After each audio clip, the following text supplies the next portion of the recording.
أشهد أن لا إله إلا الله وحده لا شريك له وأشهد أن محمدا عبده ورسوله أما بعد فأعوذ بالله من الشيطان الرجيم بسم الله الرحمن الرحيم الحمد لله رب العالمين الرحمن الرحيم مالك يوم الدين إياك نعبد وإياك نستعين اهدنا الصراط المستقيم صراط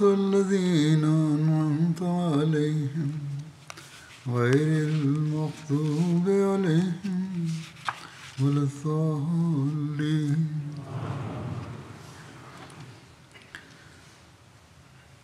அகல் போர் தொடர்பாக கூறப்பட்டபோது அதில் பெருமானார் ஸல்லல்லாஹு அலைஹி வஸல்லம் அவர்களின் வாழ்க்கை தொடர்பாக கூறப்பட்டது. உணவில் பரக்கத் ஏற்பட்டது தொடர்பான அற்புதம் பற்றி கடந்த குத்துபாவில் நான் கூறினேன்.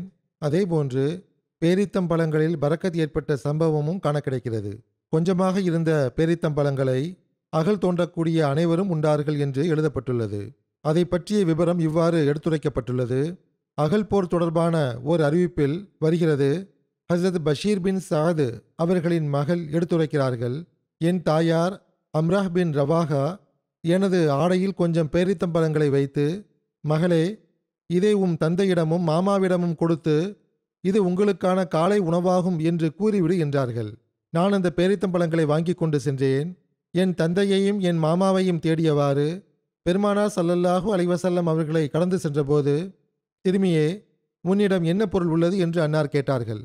அல்லாஹ்வின் தூதர் அவர்களே, இது பேரித்தம்பழங்களாகும். என் தாயார் என் தந்தை பஷீர் பின் சாத் அவர்களுக்காகவும் என் மாமா அப்துல்லாஹ் பின் ரவாஹா அவர்களுக்காகவும் கொடுத்து அனுப்பியுள்ளார்கள் என்று கூறினேன். இதை என்னிடம் கொடுத்துவிடு என்று அன்னார் கூறினார்கள். நான் அந்த பேரித்தம்பழங்களை அன்னாருடைய இரு கைகளிலும் வைத்துவிட்டேன். பெருமானார் ஸல்லல்லாஹு அலைஹி வஸல்லம் அவர்கள் அந்த பேரித்தம்பழங்களை ஒரு துணியில் போட்டார்கள். பிறகு அவற்றை இன்னொரு துணியை கொண்டு மூடினார்கள். மக்களை உணவுக்காக அலையுங்கள் என்று ஒரு நபரிடம் கூறினார்கள். ஆகவே அகல் தோண்டக்கூடிய அனைவரும் அங்கு ஒன்று கூடி அந்த பேரித்தம்பழங்களை சாப்பிட ஆரம்பித்தார்கள். அந்த பேரித்தம்பழங்கள் அதிகரித்து கொண்டே சென்றன. எந்த அளவுக்கென்றால் அனைவரும் உண்டு முடித்த பின்பும் கூட துணியின் ஓரத்தில் இருந்து பேரித்தம்பழங்கள் கீழே விழுந்து கொண்டிருந்தன. உணவில் பரக்கத் ஏற்பட்டது தொடர்பாக மேற்கொண்டு சம்பவங்களும் காண கிடைக்கின்றன. உபைதுல்லா பின் அபி புர்தா அவர்களிடமிருந்து அறிவிக்கப்படுகிறது. அவர்கள் கூறுகிறார்கள், உம்மு ஆமிர் அஷ்அலியா அவர்கள் பெருமானார் ஸல்லல்லாஹு அலைஹி வஸல்லம் அவர்களின் சமூகத்தில் ஒரு பாத்திரத்தை கொடுத்து அனுப்பி வைத்தார்கள். அதில் ஹைஸ் இருந்தது. ஹைஸ் என்பது பேரித்தம்பழம், நெய் மற்றும் பன்னீர் சேர்த்து சமைக்கப்படும் உணவாகும். பெருமானார் ஸல்லல்லாஹு அலைஹி வஸல்லம் அவர்கள் தம் கூடாரத்தில் ஹஸ்ரத் உம்மு சல்மா அவர்களின் அருகில் இருந்தார்கள்.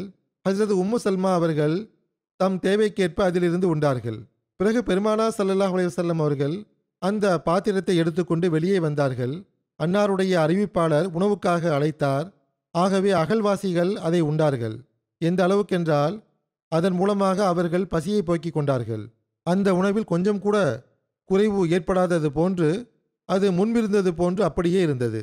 ஹஸ்ரத் மசீஹ் மவ்ஊத் அலைஹிஸ்ஸலாத்து வஸ்ஸலாம் அவர்கள் சாலிக் எனும் இறை அடியார்களின் அந்தஸ்தை பற்றி எடுத்துரைக்கும் போது அவர்கள் எந்த அளவுக்கு இறை நெருக்கத்தை பெற்று விடுகிறார்கள் என்றால், உதாரணமாக நெருப்பு இரும்பின் நிறத்தை தமக்குள் எந்த அளவு மறைத்து வைத்துக் கொள்கிறது என்றால், வெளிப்படையாக பார்க்கும்போதும் கூட அது நெருப்பாகத்தான் தெரிகிறது, வேறு ஒன்றும் தென்படுவதில்லை.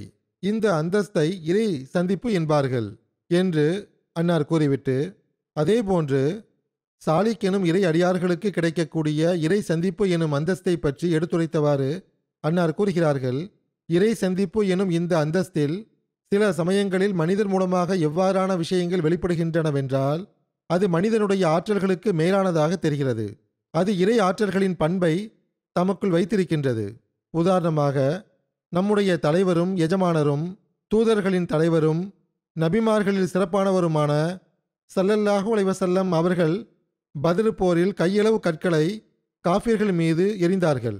கையளவு எரியப்பட்ட அது எவ்வித துவாவின் மூலமாகவும் எரியப்படவில்லை. மாறாக அது ஆன்மீக ஆற்றலினால் எரியப்பட்டிருந்தது. அது இறை ஆற்றலை வெளிப்படுத்தியது. எதிரி படையின் மீது எவ்வாறான அசாதாரண தாக்கத்தை ஏற்படுத்தியதென்றால் அவர்களில் ஒவ்வொருவருடைய கண்ணின் மீதும் அது தாக்கத்தை ஏற்படுத்தியது. அதிலிருந்து எவரும் தப்பவில்லை. அவர்கள் அனைவரும் குருடர்களைப் போன்று ஆகிவிட்டார்கள். அவர்களிடத்தில் எவ்வாறான கூச்சல் குழப்பமும் பதற்றமும் ஏற்பட்டது என்றால் பேரிழந்தவர்களைப் போன்று ஓட ஆரம்பித்தனர். இவ்வகையான எவ்வளவோ அற்புதங்களை பெருமானார் ஸல்லல்லாஹு அலைஹி வஸல்லம் அவர்கள் தனிப்பட்ட ஆற்றலின் மூலமாக காட்டியிருக்கிறார்கள். அவற்றுடன் எந்த துவாவும் இருக்கவில்லை. பல சமயங்களில் ஒரு குவளையில் குறைவாக இருந்த தண்ணீரில் தம் விரல்களை உள்ளே இட்டதன் காரணமாக அது எந்த அளவு அதிகமாகிவிட்டது என்றால் முழு படையினரும் ஒட்டகங்களும் குதிரைகளும் அந்த தண்ணீரை அருந்தின. அவ்வாறிருந்தும் அந்த தண்ணீர் அதே அளவு இருந்தது. ஒரு சில ரொட்டிகளின் மீது கை வைத்ததன் காரணமாக பசியோடும் தாகத்தோடும் இருந்த ஆயிரக்கணக்கானவர்கள் அதன் மூலம் வயிறு நிரம்ப உண்ட பல சம்பவங்கள் நிகழ்ந்துள்ளன. சில சமயங்களில் குறைவாக இருந்த பாலில் தம் நாவினால் அருளை வழங்கி ஒரு கூட்டத்தின் வயிறை அதன் மூலம் நிரம்பச் செய்தார்கள். சில சமயங்களில் கசப்பான நீரை கொண்டிருந்த கிணறுகளில் தம் உமிழ் நீரை இட்டு அதை மிகவும் இனிப்பான நீராக ஆக்கியிருக்கிறார்கள். சில சமயங்களில் கடும் காயமுற்றவர்கள் மீது தம் கையை வைத்து அவர்களை நலமாக்கி இருக்கிறார்கள். சில சமயங்களில் போரில் ஏற்பட்ட துன்பத்தின் காரணமாக கண்விழிகள் வெளியே வந்திருக்கும். தம் கையின் அருள் மூலமாக அதை சரி செய்திருக்கிறார்கள். அவ்வாறே இன்னும் பல வேலைகளை தம் ஆற்றலின் மூலமாக செய்திருக்கிறார்கள். அவற்றுடன் மறைவாக இறை ஆற்றலும் இணைந்திருந்தது. அகல் தோண்டப்படும் போது முனாஃபிக்குகளும் நம்பிக்கை கொண்டோருக்கும் இருந்த நிலையை பற்றியும் எடுத்துக் கூறப்பட்டுள்ளது. அதனுடைய விவரம் இவ்வாறு வருகிறது. இப்னு இஸ்ஹாக் அவர்கள் எழுதுகிறார்கள், பல முனாஃபிக்குகள் பெருமானார் ஸல்லல்லாஹு அலைஹி வஸல்லம் மற்றும் முஸ்லிம்களுடன் சேர்ந்து வேலை செய்வதிலிருந்து சோம்பேறித்தனம் காட்டி வந்தார்கள். கொஞ்சம் வேலை செய்வார்கள். பிறகு பெருமானார் ஸல்லல்லாஹு அலைஹி வஸல்லம் அவர்களிடம் கூறாமல் அனுமதி வாங்காமல் நழுவி வீட்டுக்கு சென்று விடுவார்கள். முஸ்லிம்களில் எவரேனும் தேவைக்காக செல்ல வேண்டியது வந்தால் அவர் பெருமானார் ஸல்லல்லாஹு அலைஹி வஸல்லம் அவர்களிடம் வந்து செல்வதற்கு அனுமதி கேட்பார். இது நம்பிக்கை கொண்டோரின் நிலையாக இருந்தது. முனாஃபிக்குகள் கேட்காமலேயே சென்று கொண்டிருந்தார்கள். நம்பிக்கை கொண்டோர் எங்கேயாவது செல்வதற்கு அனுமதி கேட்கும்போது பெருமானார் ஸல்லல்லாஹு அலைஹி வஸல்லம் அவர்கள் அவர்களுக்கு அனுமதி கொடுத்து விடுவார்கள். அவர்கள் தம் வேலை முழுமை அடைந்தவுடன் திரும்பி வந்து விடுவார்கள். பெருமானார் ஸல்லல்லாஹு அலைஹி வஸல்லம் அவர்கள் போருக்கு ஆயத்தமானதை குறித்தும் விவரமாக கூறப்பட்டுள்ளது. அறிவிப்பின் அடிப்படையில் அபூ சுஃபியான் அவர்களின் படை வந்தடைவதற்கு 3 நாட்களுக்கு முன்பே அகல் ஆயத்தமாகிவிட்டது என்று கூறப்பட்டுள்ளது. திட்டமிட்டபடி தோண்டுவதில் பணியாற்றிய சிறுவர்களும் இளைஞர்களும் பெண்கள் பாதுகாப்பாக வைக்கப்பட்டிருந்த கோட்டைகளுக்கு அனுப்பி வைக்கப்பட்டார்கள். ஆயினும் எவர்கள் 15 வயதை எட்டி இருந்தார்களோ அவர்கள் விரும்பினால் இருக்கலாம், விரும்பினால் கோட்டைகளுக்கு திரும்பிச் செல்லலாம் என்று கூறப்பட்டது. அவ்வாறான இளைஞர்கள் போரில் பங்கு பெற அனுமதி கொடுக்கப்பட்டது. அவர்களுள் ஹஸ்ரத் அப்துல்லா பின் உமர், ஹஸ்ரத் ஜெயித் பின் சாபித், ஹஸ்ரத் அபு சயீத் குத்ரி மற்றும் ஹஸ்ரத் பரா பின் ஆசிப் ஆகியோர் இருந்தார்கள். இப்னு ஹிஷாம் அவர்களின் அறிவிப்புக்கிணங்க பெருமானார் ஸல்லல்லாஹு அலைஹி வஸல்லம் அவர்கள் மதீனாவில் தம் பிரதிநிதியாக இப்னு உம்மு மக்தூம் அவர்களை நியமித்தார்கள். பெருமானார் ஸல்லல்லாஹு அலைஹி வஸல்லம் அவர்கள் சலாஹ் மலைக்கு முன்னால் முகாம் அமைத்தார்கள். சலாஹ் என்பது மதீனாவின் வடக்கு திசையில் உள்ள ஒரு மலையாகும். இது தற்காலத்தில் நபவி பள்ளிவாசலில் இருந்து ஏறக்குறைய 500 மீட்டர் தொலைவில் இருப்பதாக கூறப்படுகிறது. அந்த மலையை தம் பின்னால் வைத்துக்கொண்டு அகல் முன்னால் இருக்கும்படி பார்த்து கொண்டார்கள். பெருமானார் ஸல்லல்லாஹு அலைஹி வஸல்லம் அவர்களின் படையும் அங்குதான் இருந்தது. அன்னாருக்காக தோலினால் ஆன கூடாரம் அமைக்கப்பட்டது. முஹாஜிர்களின் கொடி ஹஸ்ரத் ஜெயித் பின் ஹாரிசா அவர்களுக்கும் அன்சாருடைய கொடி ஹஸ்ரத் சஅத் பின் உபாதா அவர்களுக்கும் வழங்கப்பட்டது. முஸ்லிம்களின் எண்ணிக்கையை குறித்தும் வரலாற்று ஆசிரியர்களிடத்தில் பெரும் கருத்து வேறுபாடு காணப்படுகிறது. ஒருவரை பொறுத்தவரை 900-ஐ விட அதிகமானோர் கிடையாது என்று கூறப்பட்டுள்ளது. வேறொருவரை பொறுத்தவரை 700 பேர் என்று கூறப்படுகிறது. இன்னொருவரை பொறுத்தவரை 2000 என்றும் இன்னொருவரை பொறுத்தவரை 3000 என்றும் கூறப்படுகிறது. முஸ்லிம்களின் எண்ணிக்கையை குறித்து பல்வேறு இடங்களில் பல்வேறு எண்ணிக்கை கூறப்பட்டுள்ளது. இந்த எண்ணிக்கையை எடுத்துக் கூறுவதில் வரலாற்று ஆசிரியர்களுக்கு பெரும் சிரமத்தை எதிர்கொள்ள நேர்ந்துள்ளது. அவர்கள் இந்த எண்ணிக்கை பற்றி கூறும்போது ஓர் அறிவிப்புக்கு முன்னுரிமை அளித்து மற்ற அறிவிப்புகளை தவறு என்று கூறுகிறார்கள். ஆனால் ஹஸ்ரத் முஸ்லிம் மவுத் ரலியல்லாஹு அன்ஹு அவர்கள் முழுமையான அகப்பார்வையுடன் எந்த அறிவிப்பையும் தவறு என்று கூறாமல் அந்த அனைத்து அறிவிப்புகளுக்கும் ஒற்றுமையை நிரூபித்தவாறு அவை தமக்குள் ஒன்று மற்றொன்றோடு பொருந்தி போகின்றன என்று எடுத்துரைத்துள்ளார்கள். அது எவ்வாறு என்று அன்னார் கூறுகிறார்கள். இச்சந்தர்ப்பத்தில் முஸ்லிம் படை வீரர்களின் எண்ணிக்கையை குறித்து வரலாற்று ஆசிரியர்களிடத்தில் கருத்து வேறுபாடு நிலவுகிறது. சிலர் அந்த படையினரின் எண்ணிக்கை 3000 என்று எழுதியிருக்கிறார்கள். சிலர் 1200 என்றும் சிலர் 700 என்றும் எழுதியிருக்கிறார்கள். இது எந்த அளவு பெரிய கருத்து வேறுபாடு என்றால் இதற்கான விளக்கம் வெளிப்படையில் கடினமாக தெரிகிறது. வரலாற்று ஆசிரியர்களால் இதை தீர்க்க இயலவில்லை. ஆனால் நான் இதன் உண்மைத்துவத்தை அடைந்துவிட்டேன். அது என்னவென்றால் இந்த 3 வகையான அறிவிப்புகளும் சரியானவை ஆகும். உஹுது போரில் கலந்து கொள்வதை விட்டு முனாஃபிக்குகள் திரும்பி வந்தபோது முஸ்லிம் படை வீரர்களின் எண்ணிக்கை 700 இருந்தது என்று ஏற்கனவே கூறப்பட்டுவிட்டது. அதற்கு 2 வருடங்களுக்கு பிறகுதான் அகல் போர் நிகழ்ந்தது. அந்த இடைப்பட்ட காலகட்டத்தில் எந்த ஒரு பெரிய கோத்திரமும் இஸ்லாத்தை ஏற்றுக்கொண்டு மதினாவில் குடிபெயரவில்லை. ஆகவே வெளியில் இருந்தும் யாரும் வந்திருக்காத பட்சத்தில் 700 பேர் 2 வருடங்களில் திடீரென்று 3000 பேராக ஆவது சாத்தியமற்றதாகும். உஹுது போருக்கு பிறகு வந்த 2 வருடங்களில் இஸ்லாம் முன்னேற்றம் அடைந்திருந்த போதிலும் போருக்கு தகுதி பெற்றிருந்த முஸ்லிம்களின் எண்ணிக்கை உஹுது போரில் கலந்து கொண்ட அதே அளவுக்கு தான் இருந்தது என்பதை இன்னொரு புறம் நாம் மறுக்கவும் முடியாது. கொஞ்சமாவது எண்ணிக்கை அதிகரித்திருக்க வேண்டும். ஆகவே இந்த 2 விஷயங்களையும் ஆராய்ந்து பார்க்கும்போது போரிட தகுதி பெற்றிருந்த முஸ்லிம்களின் எண்ணிக்கை அகல் போரின் போது 1200 இருந்தது என்று கூறப்படுகின்ற அறிவிப்பு சரியானதாக தெரிகிறது. இப்பொழுது கேள்வி என்னவென்றால் ஒருவர் 3000 என்றும் இன்னொருவர் 700 என்றும் ஏன் எழுதியிருக்கிறார்கள் என்பதாகும். இதற்கான பதில் என்னவென்றால் இந்த 2 அறிவிப்புகளும் இருவேறு நிலைகளில் இருவேறு கண்ணோட்டத்தின் கீழ் எடுத்துரைக்கப்பட்டுள்ளது. அகல் போர் 3 பகுதிகளாக உள்ளது. ஒன்று, எதிரி மதினாவுக்கு முன்னால் வந்திருக்காத போது அகல் தோண்டப்பட்டு கொண்டிருந்த நேரமாகும். அகல் தோண்டப்பட்டு கொண்டிருந்த போது அந்த பணியில் குறைந்தபட்சம் மண்ணை சுமந்து செல்லக்கூடிய தொண்டுகளை சிறுவர்களாலும் செய்ய இயலும்.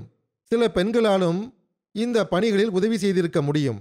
ஆகவே அகல் தோண்டப்பட்டு கொண்டிருக்கும் போது முஸ்லிம்களின் எண்ணிக்கை 3000 இருந்தது. ஆனால் அதில் குழந்தைகளும் இருந்தார்கள். சஹாபியா பெண்களின் ஆர்வத்தை காணும்போது அந்த எண்ணிக்கையில் சில பெண்களும் இருந்திருப்பார்கள் என்று நாம் கூற இயலும். அவர்கள் அகல் தோண்டக்கூடிய பணியை செய்திருக்க மாட்டார்கள்தான். ஆயினும் மேற்கூறப்பட்ட பணிகளில் பங்கெடுத்திருப்பார்கள். இது என்னுடைய கருத்து மட்டுமின்றி வரலாற்றை பார்க்கும் போதும் எனது கருத்து உண்மைப்படுத்தப்படுகிறது. அகல் தோண்டப்படக்கூடிய நேரம் வந்தபோது அனைத்து சிறுவர்களும் ஒன்று சேர்க்கப்பட்டார்கள். அனைத்து ஆண்களும், அவர்கள் பெரியவர்களாக இருந்தாலும் சரி சிறுவர்களாக இருந்தாலும் சரி, அகல் தோண்டக்கூடிய பணிகளில் அல்லது அதில் உதவி செய்யக்கூடிய பணிகளை செய்து கொண்டிருந்தார்கள். பிறகு எதிரி வந்தடைந்த போது, போர் ஆரம்பித்த போது பெருமானார் ஸல்லல்லாஹு அலைஹி வஸல்லம் அவர்கள் 15 வயதிற்குட்பட்ட அனைத்து சிறுவர்களையும் செல்லுமாறு கட்டளையிட்டார்கள். எவர்கள் 15 வயதை அடைந்திருந்தார்களோ அவர்கள் விரும்பினால் இருக்கலாம், இல்லை என்றால் செல்லலாம் என்று அனுமதி வழங்கப்பட்டது. இந்த அறிவிப்பில் இருந்து தெரிய வருவது என்னவென்றால் அகல் தோண்டும் போது முஸ்லிம்களின் எண்ணிக்கை அதிகமாக இருந்துள்ளது. போரின் போது குறைந்துவிட்டது. ஏனென்றால் பருவ வயதிற்குட்பட்டவர்கள் திரும்பிச் செல்லும்படி கட்டளையிடப்பட்டார்கள். ஆகவே எந்த அறிவிப்புகளில் 3000 என்று கூறப்பட்டுள்ளதோ அது அகல் தோண்டும் போது இருந்த எண்ணிக்கையாகும். அதில் சிறுவர்களும் இணைந்திருந்தார்கள். மற்ற போர் விவரங்களைக் கண்டு நான் அனுமானித்தது போன்று அகல் போரில் பெண்களும் சிலர் கலந்து கொண்டிருந்தார்கள். ஏனென்றால் மற்ற போர்களை பற்றிய அறிவிப்புகளை காணும்போது அவற்றில் பெண்களும் கலந்து கொள்வார்கள் என்று கூறப்பட்டுள்ளது. ஆனால் 1200 என்ற எண்ணிக்கை போர் ஆரம்பித்த பிறகு உள்ள எண்ணிக்கையாகும். அப்போது பருவ வயதை அடைந்த ஆண்கள் மட்டுமே எஞ்சியிருந்தார்கள். இப்பொழுது கேள்வி என்னவென்றால் 3வது அறிவிப்பான 700 பேர் கொண்ட படை வீரர்கள் இருந்தார்கள் என்று கூறப்பட்டுள்ளதே அதுவும் சரியானதா என்பதாகும். 3000 இருந்து 1200 எப்படி மாறியது என்று ஒப்புக்கொள்ளப்பட்டு விட்டது. இப்பொழுது பார்க்க வேண்டிய விஷயம் என்னவென்றால் 700 பேர் என்று கூறப்பட்டுள்ள அறிவிப்பும் சரியானதா என்பதாகும். இதற்கான பதில் என்னவென்றால் இந்த அறிவிப்பு இப்னு இஸ்ஹாக் எனும் வரலாற்று ஆசிரியரால் எடுத்துக் கூறப்பட்டுள்ளது. இவர் மிகவும் நம்பத்தகுந்த வரலாற்றாசிரியர் ஆவார். மேலும் இப்னு ஹசம் போன்ற மகத்துவமிக்க ஆலிமும் கூட இவரை மிக வலுவாக உண்மைப்படுத்தி இருக்கிறார்கள். இவரை குறித்து நாம் சந்தேகம் கொள்ள முடியாது. இந்த அறிவிப்பும் சரியானதாகத்தான் இருக்கும். இதை இந்த வகையிலும் நாம் உண்மைப்படுத்த முடியும். அது என்னவென்றால், வரலாற்றை மேற்கொண்டு ஆய்வு செய்து பார்க்கும்போது நமக்கு தெரிய வருவது என்னவென்றால், போரின் போது பனு குரைசா எனும் யூத கோத்திரம் காஃபிர் படையுடன் சேர்ந்து கொண்டது. அவர்கள் திடீரென்று மதீனாவின் மீது தாக்குதல் நடத்த எண்ணம் கொண்டிருந்தார்கள். அவர்களுடைய ரகசிய நோக்கத்தை பற்றி பெருமானா ஸல்லல்லாஹு அலைஹி வஸல்லம் அவர்களுக்கு தெரிய வந்தபோது, மதீனாவின் எந்த திசையில் பனு குரைசா இருந்தார்களோ அந்த திசையையும் கண்காணிக்க வேண்டியது அவசியம் என்று அன்னார் கருதினார்கள். முதலில் பனு குரைசா நம்முடன் ஒற்றுமையாக இருக்கிறார்கள், அவர்கள் எதிரியே இந்த பக்கமாக வர விடமாட்டார்கள் என்ற காரணத்தினால் அந்த பகுதி கண்காணிக்கப்படாமல் விடப்பட்டிருந்தது. ஆனால் வரலாற்றில் இருந்து தெரிய வருவது என்னவென்றால், பனு குரைசாவுடைய துரோகத்தின் நிலை தெரிய வந்தபோது, அவர்கள் விலகிச் சென்றது தெரிய வந்தபோது, அவர்கள் ஏமாற்றியது தெரிய வந்தபோது, அதற்கு முன்பு பனு குரைசா மீது இருந்த நம்பிக்கையின் காரணமாக அவர்களின் கோட்டைகள் இருந்த பகுதிகளில் முஸ்லிம் பெண்கள் தங்க வைக்கப்பட்டிருந்தார்கள். இப்போது பெண்கள் பாதுகாப்பற்ற நிலையில் இருந்தார்கள். பனு குரைசாவுடைய துரோகம் தெரிய வந்தபோது பெருமானார் ஸல்லல்லாஹு அலைஹி வஸல்லம் அவர்கள் இப்போது முஸ்லிம் பெண்களின் பாதுகாப்பு அவசியம் என்று கருதினார்கள். முஸ்லிம்களிடமிருந்து இரு படைப்பிரிவுகளை பிரித்து பெண்களின் பாதுகாப்பிற்காக இரு பகுதிகளில் நியமித்தார்கள். மஸ்லிமா பின் அஸ்லம் அவர்களுக்கு 200 சஹாபிகளை கொடுத்து ஓரிடத்தில் நியமித்தார்கள். ஜெயித் பின் ஹாரிசா அவர்களுக்கு 300 சஹாபிகளை கொடுத்து இன்னொரு இடத்தில் நியமித்தார்கள். அவ்வப்போது கொஞ்ச நேரத்திற்கு பிறகு உரத்த குரலில் தக்பீர் கூறிக்கொண்டே இருக்க வேண்டும், அதன் மூலமாக பெண்கள் பாதுகாப்பாக இருப்பது தெரிய வர வேண்டும் என்றும் கட்டளையிட்டிருந்தார்கள். அகல் போரில் 700 படை வீரர்கள் பங்கெடுத்தார்கள் என்று இப்னு இஸ்ஹாக் அவர்கள் ஏன் கூறினார்கள் என்ற சிக்கல் இந்த அறிவிப்பினால் தீர்ந்து விடுகிறது. ஏனென்றால் 1200 படை வீரர்களில் இருந்து 500 படை வீரர்கள் பெண்களின் பாதுகாப்புக்காக அனுப்பி வைக்கப்பட்ட பிறகு 1200 படை வீரர்களுடைய எண்ணிக்கை இப்போது 700 மாறியிருந்தது. இவ்வாறு அகல் போரில் பங்கெடுத்த படை வீரர்களின் எண்ணிக்கையை குறித்து வரலாற்றில் காணப்படுகின்ற கடுமையான கருத்து வேறுபாடு தீர்க்கப்பட்டு விட்டது. முஷ்ரிக்குகள் மதினா வந்தடைந்ததை குறித்தும் அதற்கு பிறகுள்ள நிலைமைகளை குறித்தும் விபரம் எடுத்துரைக்கப்பட்டுள்ளது. அபூ சுஃபியான் அவர்களின் தலைமையில் மக்கத்து குறைஷிகள் மற்றும் இதர கோத்திரங்களை சார்ந்த படை மதினா வந்தடைந்தது. மதினாவுக்கு அருகில் அவர்கள் முகாமிட்டார்கள். இதன் விபரத்தை குறித்து ஹசரத் மிர்சா பஷீர் அஹமத் சாஹிப் அவர்கள் இவ்வாறு எடுத்துரைக்கிறார்கள். குறைந்தபட்சம் 20 நாட்கள் அல்லது ஓர் அறிவிப்பின் அடிப்படையில் 6 இரவு 6 பகல் தொடர்ச்சியான உழைப்பின் விளைவாக இந்த நீண்ட அகல் தோண்டும் பணி முழுமையடைந்தது. இந்த அசாதாரண உழைப்பு மற்றும் கடுமையான பணி சஹாபிகளை முற்றிலும் களைப்படைய செய்திருந்தது.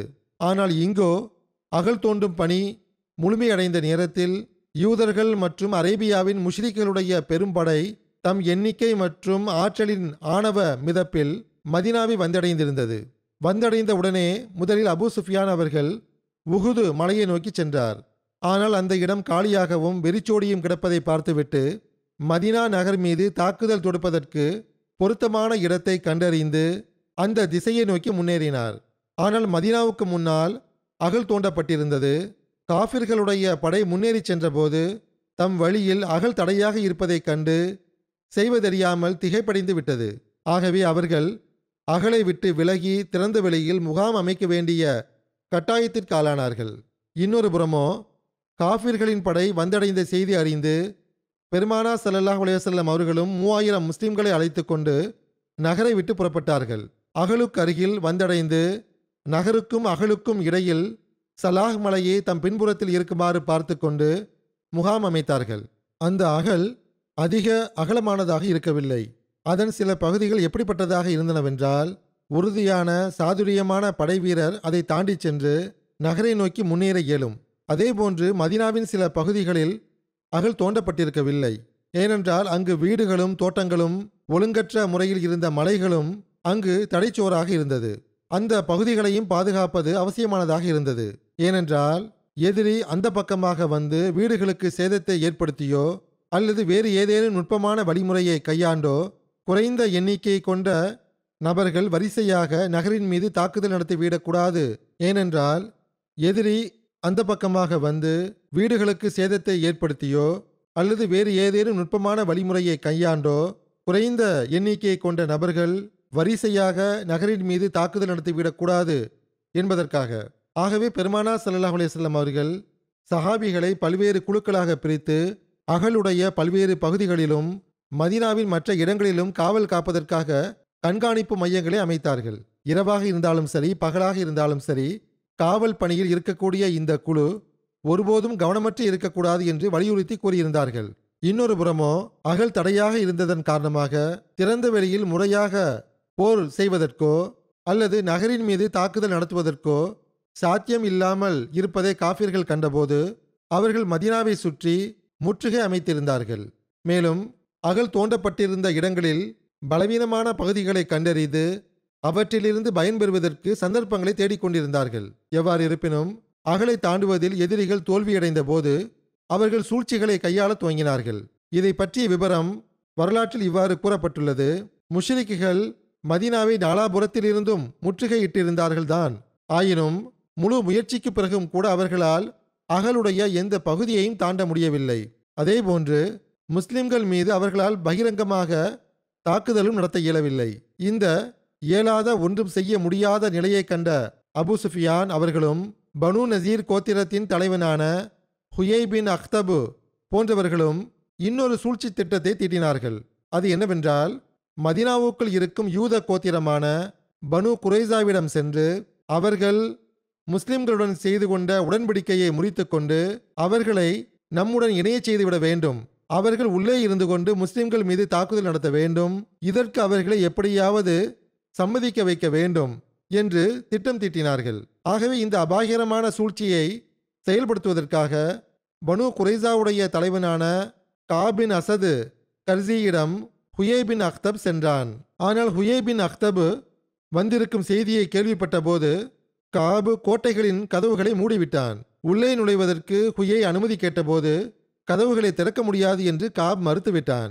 ஹுயை பின் அக்தப் காபை நோக்கி உரத்த குரலில், காபே, உனக்கு அழிவு உண்டாகட்டும், கதவை திறந்துவிடு என்று கூறினான். அதற்கு காபோ, ஹுயை, நீ துரதிருஷ்டம் பிடித்தவனாவாய். நான் முஹம்மது ஸல்லல்லாஹு அலைஹி வஸல்லம் அவர்களுடன் உடன்படிக்கை செய்திருக்கிறேன். நான் அந்த உடன்படிக்கையை முறிக்க முடியாது. முஹம்மது ஸல்லல்லாஹு அலைஹி வஸல்லம் அவர்களை எப்பொழுதும் உண்மையாளராகவும் உடன்படிக்கையை பேணக்கூடியவராகவும் நான் கண்டுள்ளேன் என்று கூறினான். ஒருபுறம் காபு இவ்வாறு கூறினாலும் அடுத்து வரக்கூடிய சம்பவங்களை பார்க்கும்போது அவன் மாறியிருந்தான். ஆனால் ஹுயை பின் அக்தபோ காபிடம், நீ கதவை திற, நான் உன்னுடன் சில விஷயங்களை பேச வேண்டும் என்று கூறினான். அல்லாஹ்வின் மீது ஆணையாக நான் கதவை திறக்க மாட்டேன் என்று காப் கூறினான். இவ்வாறு சிறிது நேரம் வரை வாக்குவாதம் நடந்த பிறகு இறுதியில் காப் கதவை திறந்து விட்டான்.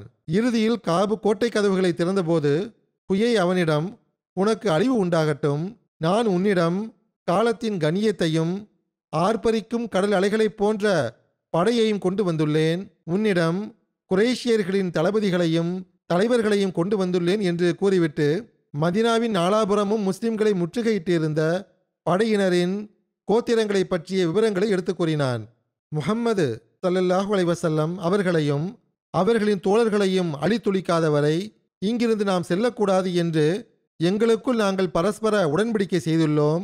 எங்கள் வழியில் இந்த அகல் தடையாக இல்லாதிருப்பின் நாங்கள் அதில் வெற்றியும் பெற்றிருப்போம் என்றும் அவன் கூறினான். இந்த அனைத்து விஷயங்களையும் கேட்ட பிறகும் கூட பனு குரைசாவுடைய தலைவன் காபு உடன்படிக்கையை முடிப்பதற்கு சம்மதிக்கவில்லை. அல்லாஹ்வின் மீது ஆணையாக, நீ என்னிடம் காலத்தின் அழிவையும் நீர் இல்லாத மேகத்தையும் கொண்டு வந்துள்ளாய். அந்த மேகம் இடியையும் மின்னலையும் மட்டுமே காட்டுகிறது, அதில் ஒன்றும் இல்லை. ஹுயை, உனக்கு அழிவு உண்டாகட்டும், நீ என்னை என் நிலையில் விட்டுவிடு. ஏனென்றால் முஹம்மது ஸல்லல்லாஹு அலைஹி வஸல்லம் அவர்களை நான் எப்போதும் தம் வாக்கில் உண்மையானவராகவும் வாக்குறுதியை பேணக்கூடியவராகவும் கண்டுள்ளேன் என்று காப் கூறினான். பெருமானார் ஸல்லல்லாஹு அலைஹி வஸல்லம் அவர்களின் உண்மைத்துவம், வாக்குறுதியை பேணுவது ஆகியவற்றை குறித்து காபு மீண்டும் மீண்டும் கூறிக்கொண்டிருந்தான். அவர் எங்கள் மீது எவ்வித பலவந்தமும் செய்வது கிடையாது. அவர் எங்களுடைய மார்க்கத்தில் எவ்வித தலையீடும் செய்வது கிடையாது. அவர் எங்களுடைய நல்ல அயலார் ஆவார். ஆகவே நீ திரும்பிச் சென்று விடு. முன்னதாக உங்களுக்கு நிகழ்ந்த அதே இழிவான நிலை எங்களுக்கும் ஏற்பட்டுவிடக்கூடாது என்று காப் கூறினான். ஆனால் ஹுயை பின் அக்தபு காபை திசை திருப்ப முயற்சி செய்து கொண்டிருந்தான். எந்த அளவுக்கென்றால் அவன் தன் குலத்திற்கும் பனு கைனுகாவுக்கும் ஏற்பட்ட துன்பங்களை குறித்தும் சிரமங்களை குறித்தும் எடுத்து கூறி, இந்த அனைத்து துன்பங்களும் முஸ்லிம்களின் காரணமாகவே நமக்கு கிடைத்தது என்று கூறினான். இறுதியில் காபுடைய உள்ளத்தை இலகச் செய்வதில் வெற்றி பெற்று விட்டான். காபும் இறுதியில் அவனுடைய பேச்சில் விழுந்து விட்டான். அவனது இயல்பில் இருந்த உடன்படிக்கையை மீறுதல் எனும் விஷயம் அவனை மிகைக்க ஆரம்பித்தது. அவன் ஹுயையிடம், அப்படியா, நான் உன் விஷயத்தை ஒப்புக்கொண்ட பிறகு முஹம்மது ஸல்லல்லாஹு அலைஹி வஸல்லம் அவர்களை கொலை செய்ய முடியாமல் போனால், குறைஷிகளும் கத்ஃபான் குலத்தினரும் திரும்பி சென்று விட்டால் எங்களுக்கு என்ன ஆகும் என்று கேட்டான். அதற்கு ஹுயை பின் அக்தபு, நீ கவலைப்பட வேண்டாம், அவ்வாறான நிலையில் நான் உன்னுடன் உன் கோட்டைக்குள் நுழைவேன், நீ எதிர்கொள்கின்ற துன்பங்களை நானும் எதிர்கொள்வேன் என்று கூறினான். இந்த அனைத்து பேச்சுவார்த்தைகளுக்கு பிறகு இறுதியில் காப் பின் அசது பெருமானார் ஸல்லல்லாஹு அலைஹி வஸல்லம் அவர்களுடன் செய்து கொண்ட உடன்படிக்கையை முறித்துவிட்டான். அச்சந்தர்ப்பத்தில் காபுடைய ஒரு தோழர் அம்ரு பின் சௌதா என்பவர் அவனுக்கு அறிவுரையும் புத்திமதியும் கூறினார். காபுடைய தீய நடத்தையை குறித்து அவனை அச்சுறுத்தினார். பெருமானார் ஸல்லல்லாஹு அலைஹி வஸல்லம் அவர்களுடைய உறுதியான உடன்படிக்கையை நினைவுபடுத்தினார். நீ முஹம்மது ஸல்லல்லாஹு அலைஹி வஸல்லம் அவர்களுக்கு உதவி செய்யவில்லை என்றாலும் பரவாயில்லை, அவரையும் அவருடைய எதிரிகளையும் அவர்களின் நிலையில் விட்டுவிடு. ஆனால் ஒப்பந்தத்தை முறித்தவாறு தாக்குதல் நடத்த வந்திருக்கும் எதிரிகளுடன் சேர்ந்து கொள்ளாதே என்று கூறினார். ஆனால் காப் இதை ஏற்றுக்கொள்ள மறுத்துவிட்டான். இந்த சூழ்நிலையை பார்த்த பனு குறைசாவை சார்ந்த நல்லியல்பு கொண்ட சில யூதர்கள் பெருமானார் ஸல்லல்லாஹு அலைஹி வஸல்லம் அவர்களிடம் சென்று இஸ்லாத்தை ஏற்றும் கொண்டார்கள். ஹஸரத் உமர் பின் கத்தாப் அவர்களுக்கு பனு குறைசா ஒப்பந்தத்தை முறித்த செய்தி கிடைத்தபோது அவர்கள் பெருமானார் ஸல்லல்லாஹு அலைஹி வஸல்லம் அவர்களுக்கு தகவல் கொடுத்தார்கள். பெருமானார் ஸல்லல்லாஹு அலைஹி வஸல்லம் அவர்கள் சாத் பின் முஆஸ் மற்றும் சாத் பின் உபாதா ஆகியோரை அனுப்பி வைத்தார்கள். இவ்விருவரும் தம் சமுதாயத்தின் தலைவராக இருந்தார்கள். இந்த இருவருடன் அப்துல்லா பின் ரவாஹா, ஹாத் பின் ஜுபைர் ஆகியோரையும் அனுப்பி வைத்தார்கள். ஓர் அறிவிப்பின் அடிப்படையில் அவர்களுடன் உசைத் பின் ஹுசைர் அவர்களையும் அனுப்பி வைத்தார்கள் என்று வருகிறது. அந்த குழுவிடம், நீங்கள் செல்லுங்கள், அந்த சமுதாயத்தை குறித்து நமக்கு கிடைத்த தகவல் உண்மையானதா இல்லையா என்று அறிந்து வாருங்கள். அந்த செய்தி உண்மையானது என்றால் மக்களுக்கு முன்னால் அந்த செய்தியை நீங்கள் கூற வேண்டாம். மாறாக அந்த செய்தி உண்மையானது என்று நான் அறியும் வகையில் சூசகமாக கூறுங்கள். யூதர்கள் உடன்படிக்கையில் நிலைத்திருக்கிறார்கள் என்றால், அந்த செய்தி பொய்யானது என்றால் அதை பகிரங்கமாக எல்லோருக்கும் முன்னாலும் கூறுங்கள் என்று அன்னார் கூறியிருந்தார்கள். இந்த குழு பனு குறைசாவிடம் சென்றது. அங்கு காபிடமும் அவனுடைய தோழர்களிடமும் பேசியது. அவர்கள் நடந்து கொண்ட விதமே வேறு மாதிரியாக இருந்தது. நீங்கள் முஹம்மது ஸல்லல்லாஹு அலைஹி வஸல்லம் அவர்களுடன் ஒப்பந்தம் செய்திருக்கிறீர்களே என்று காபிடம் கேட்கப்பட்ட போது அவன் மிகவும் இலக்காரமாக, எந்த தூதர் என்று கேட்டான். எவரிடமும் நான் ஒப்பந்தம் செய்யவில்லையே, செருப்பின் வாரை முறிப்பது போன்று நான் அந்த ஒப்பந்தத்தை முறித்துவிட்டேன் என்று கூறினான். அறிவிப்பில் வருகிறது, அந்த சந்தர்ப்பத்தில் யூதர்கள் சார்பாக கடுமையான சொற்களும் கூறப்பட்டன. எவ்வாறு இருப்பினும் அந்த குழு திரும்பி வந்தது. சூசகமாக பெருமானார் ஸல்லல்லாஹு அலைஹி வஸல்லம் அவர்களிடம் அந்த செய்தியை எடுத்து கூறியது. நரம்புகளை தளர்ச்சி அடைய செய்யக்கூடிய, உணர்வுகளை இழக்க வைக்கக்கூடிய அவ்வாறான சந்தர்ப்பத்தில் பெருமானார் ஸல்லல்லாஹு அலைஹி வஸல்லம் அவர்கள் கொஞ்ச நேரம் வரை மௌனமாக இருந்தார்கள். அன்னார் மீது எவ்வித தாக்கமும் ஏற்படவில்லை. இம்மாதிரியான சந்தர்ப்பங்களில் சாதாரண மனிதன் தோண்டு போய் விடுவான். ஆனால் பெருமானார் ஸல்லல்லாஹு அலைஹி வஸல்லம் அவர்களோ, அபுஷிரு யா மாஷரல் மோமினீன் பி நஸ்ரில்லாஹி தஆலா வ அவ்யுனிஹி என்று கூறினார்கள். நம்பிக்கை கொண்டோரின் ஜமாத்தே, அல்லாஹ்வின் உதவி மற்றும் ஆதரவை கண்டு மகிழ்ச்சி அடையுங்கள் என்று கூறினார்கள். ஒரு நேரம் வரும், அப்போது நான் காபாவை வலம் வந்து கொண்டிருப்பேன். அதனுடைய திறவுகோள்கள் என் கைகளில் இருக்கும். கிஸ்ராவும் கைசரும் நிச்சயமாக அழிந்து போவார்கள். அவர்களின் செல்வங்கள் அல்லாஹ்வின் வழியில் செலவு செய்யப்படும். உறுதியாக நான் இவற்றை நம்புகிறேன் என்றும் கூறினார்கள். ஹஸ்ரத் மிர்சா பஷீர் அஹமத் சாஹிப் அவர்கள் பனு குறைசாவுடைய துரோகத்தை குறித்து எடுத்துரைத்தவாறு எழுதுகிறார்கள். அபு சுஃபியான் அவர்கள் செய்த தந்திரம் என்னவென்றால், யூத கோத்திரமான பனு நசீருடைய தலைவன் ஹுயை பின் அக்தபிடம் அவன் இரவின் இருளில் மறைந்தவாறு பனு குறைசாவுடைய கோட்டைகளை நோக்கி சென்று அவர்களின் தலைவன் காபின் அசதை சந்தித்து பனு குறைசாவை நம்முடன் இணைப்பதற்கு முயற்சிக்க வேண்டும் என்று கூறியிருந்தார். ஹுயை பின் அக்தப் சந்தர்ப்பம் பார்த்து காபுடைய இடத்தை சென்றடைந்தான். ஆரம்பத்தில் காப் அவனுடைய பேச்சை கேட்க மறுத்துவிட்டான். முஹம்மது ஸல்லல்லாஹு அலைஹி வஸல்லம் அவர்களுடன் எங்களுக்கு உடன்படிக்கை ஒப்பந்தம் ஏற்பட்டுள்ளது. முஹம்மது ஸல்லல்லாஹு அலைஹி வஸல்லம் அவர்கள் எப்பொழுதும் தம் உடன்படிக்கை ஒப்பந்தங்களை பேணக்கூடியவராக இருந்துள்ளார்கள். ஆகவே நான் அவர்களுடன் துரோகம் செய்ய இயலாது என்று கூறினான். ஆனால் ஹுயை பின் அக்தப் அவனுக்கு எப்படிப்பட்ட பேராசைகளை ஏற்படுத்தினான் என்றால், இஸ்லாம் வெகு விரைவில் அழிந்துவிடும் என்று உறுதியாக நம்பச் செய்தான். இஸ்லாத்தை அழிக்காதவரை நாங்கள் மதினாவை விட்டு திரும்பிச் செல்ல மாட்டோம் என்று உறுதி கூறியுள்ளோம் என்று கூறினான். அவன் தம் விஷயங்களை எந்த அளவு திறம்பட எடுத்து கூறினான் என்றால் இறுதியில் காபு ஒப்புக்கொண்டு விட்டான். இவ்வாறு பனு குறைசாவுடைய ஆற்றலும் அந்த பக்கமாக இணைந்து கொண்டது. அதாவது காஃபிர்களின் எண்ணிக்கை ஏற்கனவே மிகவும் அதிகமாக இருந்தது. யூதர்கள் ஒப்பந்தத்தை முறித்து கொண்டதன் விளைவாக அதில் பனு குறைசாவுடைய ஆற்றலும் சேர்ந்து கொண்டது. பெருமானார் ஸல்லல்லாஹு அலைஹி வஸல்லம் அவர்களுக்கு பனு குறைசாவுடைய இந்த அபாயகரமான துரோகம் பற்றி தெரிய வந்தபோது அன்னார் ஆரம்பத்தில் 2-3 முறை ஜுபைர் பின் அவாம் அவர்களிடம் மறைவாக சென்று நிலைமையை கண்டறிந்து வருமாறு அனுப்பி வைத்தார்கள். அதற்கு பிறகு வெளிப்படையாக அவுஸ் மற்றும் ஹஸ்ரஜ் ஆகிய கோத்திரங்களின் தலைவர்களான சாத் பின் முஆஸ் மற்றும் சாத் பின் உபாதா ஆகியோரையும் செல்வாக்குள்ள மற்ற சில சஹாபிகளையும் பனு குறைசாவை நோக்கி அனுப்பி வைத்தார்கள். ஏதேனும் கவலை அளிக்கும் செய்தி என்றால் திரும்பி வந்து அதை பகிரங்கமாக வெளிப்படுத்திவிட வேண்டாம், மாறாக சூசகமாக அதை கூறுங்கள், மக்களிடத்தில் பதற்றம் ஏற்பட்டுவிடக்கூடாது என்று வலியுறுத்தி கூறியிருந்தார்கள். இந்த குழு பனு குறைசாவுடைய தங்குமிடத்தை அடைந்து அவர்களின் தலைவனான காபின் அசதை நெருங்கிய போது அந்த பேரிழந்தவன் மிகவும் ஆணவமான முறையில் சந்தித்தான். இரு சாதுகள் சார்பாகவும் ஒப்பந்தத்தை குறித்து நினைவூட்டப்பட்ட போது அவனுடைய குலத்தார் ஆணவத்துடன், நீங்கள் திரும்பிச் செல்லுங்கள், எங்களுக்கும் முஹம்மது ஸல்லல்லாஹு அலைஹி வஸல்லம் அவர்களுக்கும் இடையில் எவ்வித ஒப்பந்தமும் இல்லை என்று கூறினார்கள். இந்த விஷயங்களை கேட்டுவிட்டு சஹாபிகளின் அந்த குழு அங்கிருந்து எழுந்து வந்தது. சாத் பின் முஆஸ் மற்றும் சாத் பின் உபாதா ஆகியோர் பெருமானார் ஸல்லல்லாஹு அலைஹி வஸல்லம் அவர்களின் சமூகத்தில் ஆஜராகி பொருத்தமான முறையில் அன்னாருக்கு நிலையை பற்றி தகவல் அளித்தார்கள். அந்நியர்களின் பேச்சை கேட்டுவிட்டு நம்முடைய சில அகமதி இளைஞர்களும் கேள்வி கேட்கின்றனர்.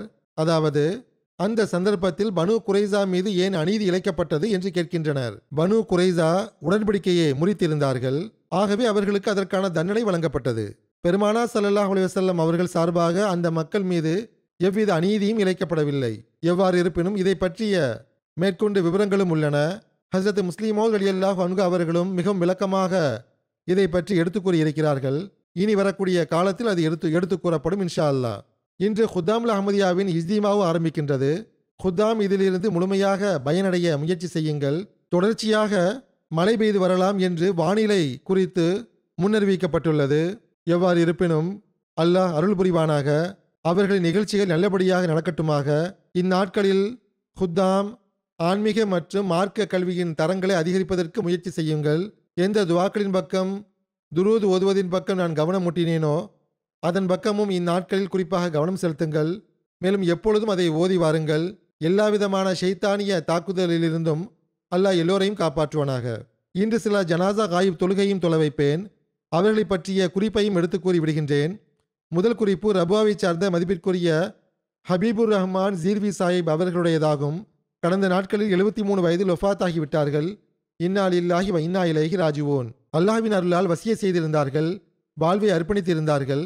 இவர்களின் தந்தை பெயர் சூஃபி ஹுதா பக்ஷ் ஜீர்வி ஆகும்.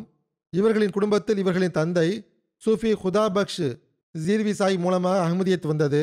அவர்கள் 1928ஆம் ஆண்டில் ஹஸ்ரத் முஸ்லிமோத் ரலியல்லாஹு அன்ஹு அவர்களின் கையில் பையத் செய்யும் நல்வாய்ப்பு பெற்றார்கள். ஹபீபுர் ரஹ்மான் ஜீர்வி சாஹிப் அவர்கள் ஆரம்ப கல்வியை கற்ற பிறகு பஞ்சாப் யூனிவர்சிட்டியில் லைப்ரரி சயின்ஸில் எம்எஸ்சி படித்தார்கள். 1981ஆம் ஆண்டில் வாழ்வை அர்ப்பணித்தார்கள். அவர்களின் வக்ஃபு ஏற்றுக்கொள்ளப்பட்டது. பிறகு இவர்கள் 1981இல் அசிஸ்டண்ட் லைப்ரரியனாக நியமிக்கப்பட்டார்கள். பிறகு 3-4 வருடங்கள் வரை கிலாஃபத் லைப்ரரியுடைய இன்சார்ஜாகவும் தொண்டாற்றக்கூடிய நல்வாய்ப்பு பெற்றார்கள். பிறகு நசாரத் இஷாத்தில் அவர்கள் நியமிக்கப்பட்டார்கள். பிறகு தாயிர் ஃபவுண்டேஷனில் நியமிக்கப்பட்டார்கள். அப்போது இவர்கள் நாயிப் நாசிர் தீவானாக தொண்டாற்றும் நல்வாய்ப்பு பெற்றுக் கொண்டிருந்தார்கள். குத்தாம் அஹ்மதியாவிலும் பல்வேறு தொண்டுகளை செய்யக்கூடிய நல்வாய்ப்பு பெற்றிருந்தார்கள். முஹத்தமீமாகவும் தொண்டாற்றி இருக்கிறார்கள். அன்சாருல்லாவிலும் மர்கசி காயிதாக தொண்டாற்றும் நல்வாய்ப்பு பெற்றிருக்கிறார்கள். ஹஸ்ரத் மசீமோத் அலைஹிஸ்ஸலாத்து வஸ்ஸலாம் அவர்களின் வாழ்க்கையை குறித்து ஹஸ்ரத் முஸ்லிமோத் ரலியல்லாஹு அன்ஹு அவர்களால் எடுத்துரைக்கப்பட்ட பல்வேறு விஷயங்களை பல்வேறு நூல்களிலிருந்து ஒன்று திரட்டி மிகவும் உழைப்புடன் ஒரு நூலையும் இவர்கள் தொகுத்து இருக்கிறார்கள். அது தஸ்காரே மஹதி எனும் பெயரில் வெளியிடப்பட்டு விட்டது. அத்துடன் பல நூல்களிலும் இவர்கள் பணியாற்றி இருக்கிறார்கள். அந்நூல்களில் சில நூல்கள் வெளியீட்டின் பல்வேறு நிலைகளில் உள்ளன. அல்லாஹ் இவர்களுக்கு ஒரு மகனையும் 2 மகள்களையும் வழங்கியுள்ளான். கிலாஃபத்துடன் பெரும் தொடர்பு இருந்தது. மிகவும் அமைதியானவர், தாம் உண்டு தம் வேலை உண்டு என்று இருப்பவர். அவரிடத்தில் என்ன தொண்டு ஒப்படைக்கப்பட்டாலும் அதை நல்ல விதமாக நிறைவேற்றக்கூடியவர். எப்பொழுதும் வக்ஃபுக்கான உரிமையை செலுத்தியுள்ளார்கள். மிகவும் அர்ப்பணிப்போடு பணியாற்றியிருக்கிறார்கள். எளிதாக பழகக்கூடியவரும் இனிமையானவரும் ஆவார். அல்லாஹ் அவர்களுடன் பாவ மன்னிப்பு மற்றும் கருணையுடன் நடந்து கொள்வானாக. அவர்களின் பிள்ளைகளுக்கும் அவர்களின் நன்மைகளில் நிலைத்திருக்கக்கூடிய நல்வாய்ப்பை வழங்குவானாக. இரண்டாவது நற்குறிப்பு டாக்டர் சையது ரியாசுல் ஹசன் சாஹிப் அவர்களுடையதாகும். இவர்களும் கடந்த நாட்களில் வஃபாத்தாகி விட்டார்கள். அல்லாஹ்வின் அருளால் வசியை செய்திருந்தார்கள். இவர்கள் பிரிகேடியர் டாக்டர் ஜியாவுல் ஹசன் சாஹிபுடைய மகன் ஆவார்கள். மர்ஹூம் அவர்கள் வாழ்வை அர்ப்பணித்தார்கள். டாக்டராக தொண்டாற்றி வந்தார்கள். சிறு வயது முதலேயே ஜமாத்திற்கு தொண்டாற்றி வருகிறார்கள். மஜ்லிஸே நுஸ்ரத் ஜஹானின் கீழ் ஏறக்குறைய 20 வருடங்களை விடவும் அதிகமான காலகட்டம் உகாண்டா, கென்யா, கேம்பியா மற்றும் பாகிஸ்தானில் முழுமையான முறையில் தொண்டாற்றக்கூடிய நல்வாய்ப்பு பெற்றுள்ளார்கள். கென்யாவில் பல வருடங்களாக தொண்டாற்றிய பிறகு ஸ்பெஷலைசேஷனுக்காக ஜெனரல் சர்ஜன் ட்ரெயினிங்காக கென்யாவில் இருந்து பாகிஸ்தான் வருவதற்கு அனுமதி கேட்டார்கள். பல மெடிக்கல் டிப்ளமோ மற்றும் சர்டிஃபிகேட் பெற்றுள்ளார்கள். இவர்கள் மெடிக்கல் யூனிவர்சிட்டியில் மருத்துவர்களுக்கு உடற்கூறியல் கற்றுக் கொடுப்பதற்கும் நல்வாய்ப்பு பெற்றுள்ளார்கள். நல்ல தகுதி வாய்ந்த டாக்டர் ஆவார்கள். கேம்பியாவின் உள்ளூர் மாணவர்களுக்கு பொருளாதார உதவி செய்து வந்தார்கள். அவர்களின் கல்விக்காக உதவி செய்வார்கள். வேலை தேடுவதில் அவர்களுக்கு உதவி செய்து வந்தார்கள். ஏழைகள் மற்றும் தேவையுடைய நபர்களுக்கு பொருளாதார உதவி செய்வதற்கு எந்நேரமும் ஆயத்தமாக இருப்பார்கள்.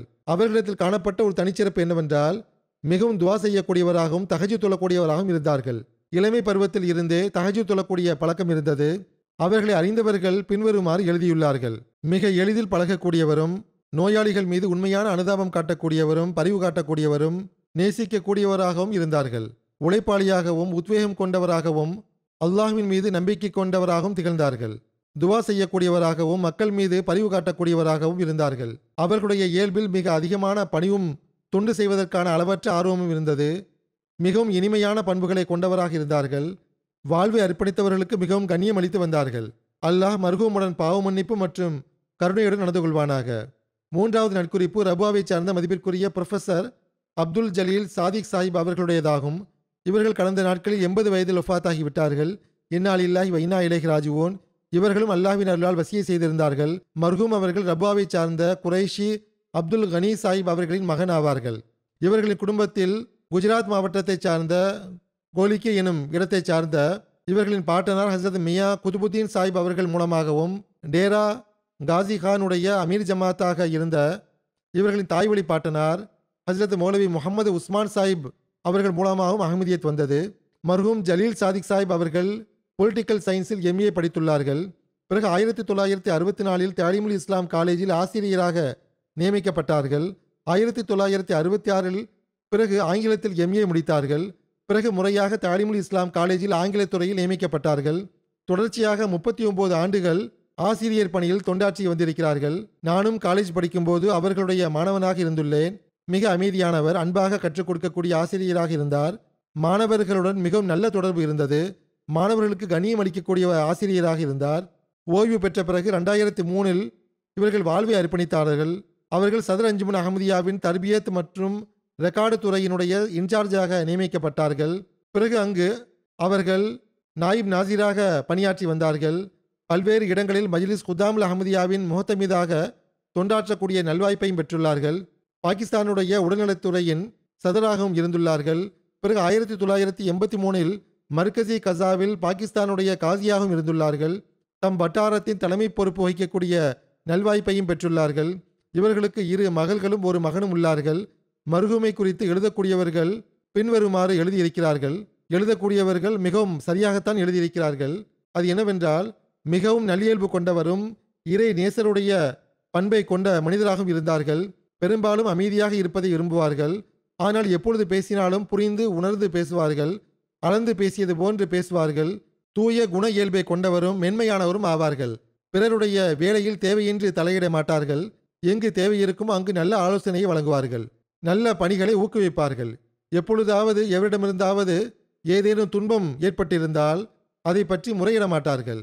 மிகவும் பொறுமைசாலியும் நன்றி செலுத்தக்கூடியவரும் போதுமென்ற மனம் படைத்தவரும் ஆவார்கள். தேவையுடைய மக்களுக்கு அமைதியாக மறைவாக நிரந்தரமாக பொருளாதார உதவி செய்து வந்தார்கள். கிலாஃபத்துடன் பெரும் ஆழமான தொடர்பு இருந்தது. முறையாக கடிதம் எழுதி வந்தார்கள். இவர்களின் குடும்ப தொடர்புகளும் மிகவும் நல்ல விதமானதாக இருந்தது. வீட்டில் மனைவிக்கும் பெற்றோருக்கும் தொண்டாற்றக்கூடியவராக இருந்தார்கள். அவர்களின் உரிமையை செலுத்தக்கூடியவராக இருந்தார்கள். இன்னும் கூறுவதென்றால் மர்ஹூமுடைய சகோதரர் எழுதுகிறார், மர்ஹூம் அவர்கள் சகோதர சகோதரிகளையும் நன்கு கவனத்தில் கொண்டார்கள். அவர்களுக்கு தொண்டாற்றுவதை பெரும் கடமையாக கருதி வந்தார்கள். அடுத்த குறிப்பு ஜங்கை சார்ந்த மதிப்பிற்குரிய மாஸ்டர் முனீர் அகமது சாஹிப் அவர்களுடையதாகும். இவர்களும் கடந்த நாட்களில் 82 வயதில் ஒஃபாத்தாகிவிட்டார்கள். இன்னா லில்லாஹி வ இன்னா இலைஹி ராஜிஊன். இவர்களும் அல்லாஹ்வின் அருளால் வசிய செய்திருந்தார்கள். இவர்களின் தந்தை மியா குலாம் முகமது சாஹிப் அவர்கள் 1930 ஹஜ்ரத் 2வது கலிஃபத்துல் மஸீஹ் அவரிடம் பைய செய்திருந்தார்கள். மாஸ்டர் சாஹிப் அவர்கள் பிறப்பிலேயே அகமதி ஆவார்கள். குத்தாமுல் அஹமதியா மற்றும் அன்சாருல்லாவில் 40 வருடங்கள் தொண்டாற்றக்கூடிய நல்வாய்ப்பு பெற்றுள்ளார்கள். ஜங்குடைய மாவட்ட காயிதாகவும் மாவட்ட நாசியமாகவும் இருந்துள்ளார்கள். பிறகு செனியூட் மாவட்டம் உருவான போது அங்கும் இவர்கள் தொண்டாற்றி இருக்கிறார்கள். மிகவும் தூய அர்ப்பணிப்புள்ள ஜமாத்தின் தொண்டராக இருந்துள்ளார்கள். மக்களுக்கு பயனளிக்கக்கூடிய மனிதராக இருந்துள்ளார்கள். ஜங்குடைய பிரைமரி ஸ்கூல் டீச்சராக பணியாற்றி வந்தார்கள். ஆயிரக்கணக்கான மாணவர்கள் உள்ளார்கள். அவர்கள் மர்ஹூமுக்கு பெரும் கண்ணியமும் மதிப்பும் அளித்து வந்தார்கள். மக்களுக்கு மிகவும் பயன்படக்கூடிய மனிதராக இருந்தார்கள். அரசாங்க அலுவலகங்களுக்கு செல்லக்கூடிய மக்களுக்கு, குறிப்பாக அகமதிகளுக்கும் இவர்கள் பயன்பட்டு வந்தார்கள். பணிகளில் அவர்களுக்கு உதவி செய்வதோடு மட்டுமின்றி அவர்களை தம் வீட்டுக்கு அழைத்து வந்து விருந்தோம்பலும் செய்வார்கள். பொதுமக்களுடன் உள்ள தொடர்பு மிகவும் பரந்ததாக இருந்தது. அந்த அனைத்து தொடர்புகளையும் ஜமாத் மற்றும் ஜமாத் மக்களுடைய தொண்டுக்காக பயன்படுத்தி வந்தார்கள். சுயநலத்திற்காக பயன்படுத்தவில்லை. அகமதி சிறைவாசிகளாக இருந்தாலும் சரி அல்லது ஜமாத் அல்லாத சிறைவாசிகளாக இருந்தாலும் சரி, அவர்களின் நலனுக்காகவும் தொண்டுக்காகவும் நன்கு பாடுபட்டிருக்கிறார்கள். சிறை கூடங்களின் அதிகாரிகளுடன் இவருக்கு தனிப்பட்ட முறையில் நல்ல தொடர்பு இருந்தது. அதை இவர்கள் ஜமாத்தின் சிறைவாசிகளின் நலனுக்காக பயன்படுத்தி வந்தார்கள். சிறை கூடங்களில் வசதிகளை ஏற்படுத்தி கொடுப்பது தொடர்பாக இவர்களுக்கு விரிவான தொடர்பும் இருந்தது. நாங்கள் ஜெயிலில் இருந்தபோது அந்த காலகட்டத்தில் எனக்கும் என்னுடைய தோழர்களுக்கும் பெரும் தொண்டாற்றி இருக்கிறார்கள். ஜெயிலர்களுடன் தனிப்பட்ட தொடர்புகளின் காரணமாக எங்களுக்கு சில பெரும் வசதிகளும் ஏற்படுத்தி கொடுத்தார்கள். அது பொதுவாக கைதிகளுக்கு கிடைப்பதில்லை. அல்லாஹ்வின் அருளால் எந்த ஒரு தனிப்பட்ட நபருக்காகவும் தொண்டு செய்யக்கூடியவராக இவர் இருக்கவில்லை. மாறாக அவர் ஏழை அகமதியாக இருந்தாலும் சரி அல்லது வசதி படைத்தவராக இருந்தாலும் சரி, ஒவ்வொருவருக்கும் தொண்டு செய்வதற்காக எல்லா நேரமும் ஆயத்தமாக இருப்பார்கள். பொதுவாகவும் கைதிகளின் நலனுக்காக பணியாற்றி வந்தார்கள். காதியானுடன் அவர்களுக்கு மிகவும் நேசம் இருந்தது. ஏறக்குறைய ஒவ்வொரு வருடமும் அவர்கள் காதியானுக்கு செல்வார்கள். அங்கு டியூட்டியும் கொடுப்பார்கள். தம் மாவட்டத்தில் தலைமையக பிரதிநிதிகள் சுற்றுப்பயணத்தில் வரும்போது அவர்களுடன் முழுமையான ஒத்துழைப்பு கொடுப்பார்கள். 1988 இவர்கள் மீது ஒரு வழக்கு தொடரப்பட்டது, பிரசுரம் விநியோகம் செய்தது தொடர்பாக. ஆனால் எவ்வாறு இருப்பினும் பிறகு அந்த வழக்கு தள்ளுபடி செய்யப்பட்டது. அல்லாஹ் மர்ஹூமுடன் பாவ மன்னிப்பு மற்றும் கருணையுடன் நடந்து கொள்வானாக, அந்தஸ்துகளை உயர்த்துவானாக. இவர்களுக்கு சந்ததி கிடையாது.